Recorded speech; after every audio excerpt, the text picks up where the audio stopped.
તો આજે આપણે બનાવશું મેથીનું શાક। એના માટે મેં અહીંયા લઈ લીધી છે 250 ગ્રામ સૂકલ મેથી। આને આપણે રાત્રે જ પલાળી દેવાની, એટલે સવારે તે સારી રીતે પલળી જાય।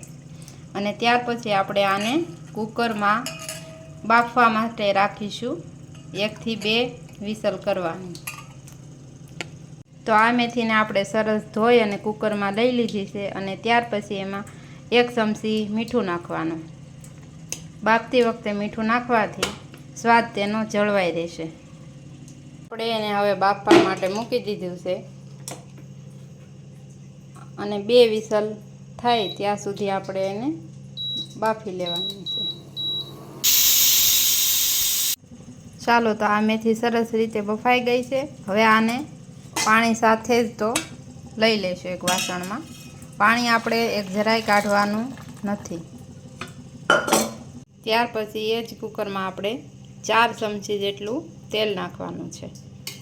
ત્યાર પછી લસણની કળી આપણે આવી રીતે 3 થી 4 ને ટુકડા કરી અને નાખવાની છે। લસણને આપણે થોડુંક લાલ થવા દેવાનું છે। 1 થી 2 બાદિયા, જીરું,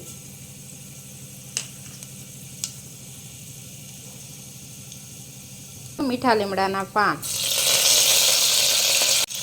ત્યાર પછી ઝીણી સમારેલી ડુંગળી નાખીશું।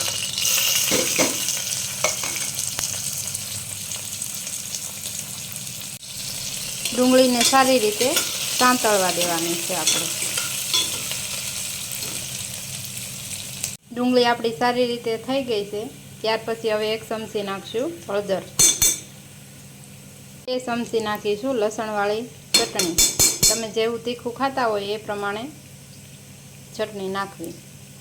ત્યાર પછી 1 ચમચી નાખીશું ધાણા જીરું પાવડર અને આ બધો મસાલો એકસાથે મિક્સ કરી દેવાનો છે। તો મસાલો આપણો સારી રીતે થઈ ગયો છે। ત્યાર પછી જે આપણે મેથી બાફેલી કાઢી છે એ પાણી સાથે જ તો એમાં નાખી દેવાની છે। એનું પાણી કાઢવાનું, ફેંકી દેવાનું નથી। તો આપણે મેથી સાથે જે પાણી હતું તે આમાં નાખી દીધું છે। મેથી અને પાણી બંને। ડાયાબિટીસવાળા લોકોને ખાસ અઠવાડિયામાં 2 વાર મેથીનું શાક ખાવું જ જોઈએ।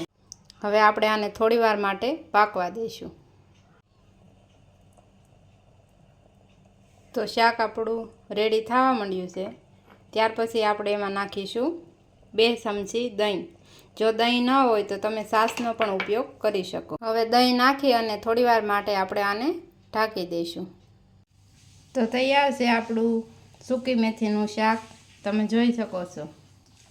તો આ શાકને તમે બાજરીનો રોટલો કે રોટલી સાથે ખાઈ શકો, પણ રોટલા સાથે ખાવાની અલગ જ મજા છે।